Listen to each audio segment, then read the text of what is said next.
The Chronarium of Lost Echoes. Dr. Alistair Finch adjusted his spectacles, the glow of the Chronarium reflecting in the thick lenses. It hummed with a disconcerting resonance, a symphony of temporal displacement. He spent the last decade obsessively pursuing its activation, a machine capable of recording and replaying moments from across time, a vast, echoing library of history. Beside him, his protégée Elsie Bellwether meticulously monitored the array of dials and vacuum tubes. Elsie, a bright and resourceful young woman, was the only person Finch trusted implicitly with this dangerous undertaking. "Readings are stable," Dr. Elsie announced, her voice tight with a mixture of excitement and apprehension. "Temporal distortion field is contained within acceptable parameters." Finch nodded, his gaze fixed on the swirling vortex of light within the Chronarium's central chamber. "Initiate sequence Gamma. Let's see if we can finally capture the Nightingale's song." The Nightingale referred to the legendary voice of Isolde Moreau, a celebrated opera singer from the 1888 Paris. Moreau had vanished without a trace during a performance of La Traviata and her final, unrecorded aria had become a tantalizing enigma for historians and musicologists. Finch believed the Chronarium could finally unveil that lost echo. With a final adjustment, Elsie pressed the activation lever. The Chronarium shuddered violently, and the vortex intensified, bathing the laboratory in an ethereal blue light. Images flickered within the vortex, fragmented scenes of bustling Parisian streets, gaslight illuminating cobblestone alleys, the opulent interior of the Theatre des Italiens.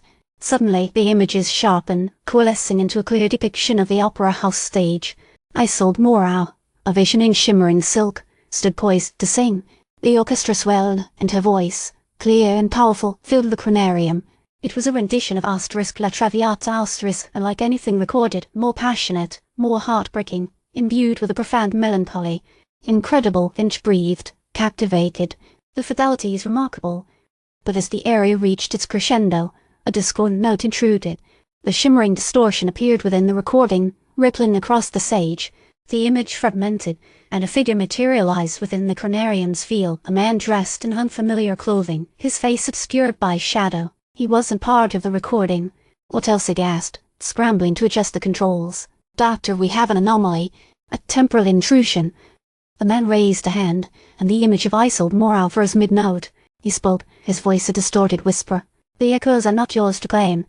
Before Finch could react, the man vanished as abruptly as he appeared, leaving behind only a lingering wave of temporal distortion. The recording of Isolde Moreau's aria was abruptly cut short, leaving a jarring silence. "Run diagnostics." Immediately. Finch barked, his face pale. What was that? How did he get in? Elsie frantically began analyzing the Chronarium's readings. The temporal field, it was destabilized.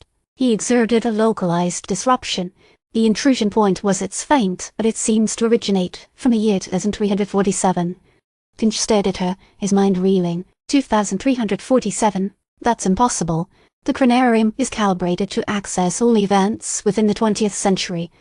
Someone or something in the future is actively interfering with our timeline, Elsie said grimly, and they don't want us listening to the Nightingale's song. Suddenly, a secondary anomaly appeared on Elsie's monitors, a coded message appearing directly within the Chronarium's internal diagnostics. It was a warning. "Doctor, look at this," she exclaimed, highlighting the message. "It's a message fragment. It says they are the Guardians. They protect the silence. Do not pursue." Finch felt a chill run down his spine. Guardians? Silence? What had they stumbled upon? He had dedicated his life to unraveling the mysteries of the past, but now he suspected he had inadvertently awakened something far more dangerous. He looked back at the swirling vortex within the Chronarium, no longer seeing a gateway to the past, but a potential path to an unknown and threatening future. "Disable the Chronarium, Elsie," he commanded, his voice low. "Seal it completely. We're not touching the past again, not until we understand who or what these Guardians are." As Elsie initiated the shutdown sequence, Finch noticed something else within the distorted image lingering at the edge of the vortex, a brief glimpse of the man's face. It wasn't entirely obscured this time. He recognized a single, striking feature, a cybernetic implant subtly embedded within his temple, glowing with the same ethereal blue light as the Chronarium itself. The implant bore an insignia he'd only seen in obscure, restricted historical documents, the symbol of the Temporal Preservation Agency, an organization rumored to have been dissolved centuries ago, tasked with safeguarding the sanctity of the timeline. It was clear now Isolde Moreau's lost area wasn't just a historical curiosity. It was a trigger for a conflict spanning centuries, a conflict they had just unwittingly entered. Days later, while Elsie worked to reinforce the Chronarium's security protocols, a small, unmarked package arrived at Finch's home. It contained a single item, a phonograph record, its label bearing a single, handwritten word, "Listen." As Finch cautiously placed the record on his antique phonograph, a familiar melody filled the room, a hauntingly beautiful rendition of La Traviata. But this time, interwoven within the music, was a chillingly clear voice, speaking directly to him. "The silence is not merely protection, Dr. Finch. It is a necessity. You have awakened something you cannot comprehend. The past is not yours to change. Consider this your final warning."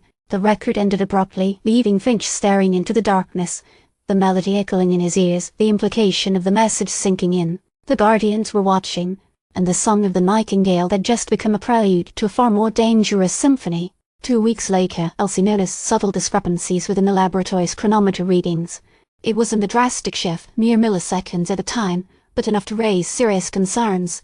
The Chronarium's localized temporal field seemed to be subtly, persistently, bleeding outward. It wasn't active, it was sealed, but she traced the anomalies back to a seemingly innocuous piece of equipment, a newly installed quantum entanglement amplifier, purchased from a shadowy vendor in Geneva, ostensibly to enhance the Chronarium's data processing capabilities.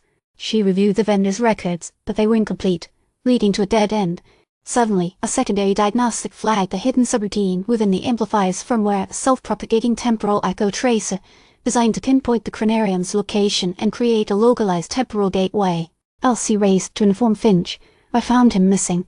His office was empty, his personal belongings untouched. Only a single note lay on his desk, scrawled in his familiar hand by Noel. I'm going back. Geneva. Find me."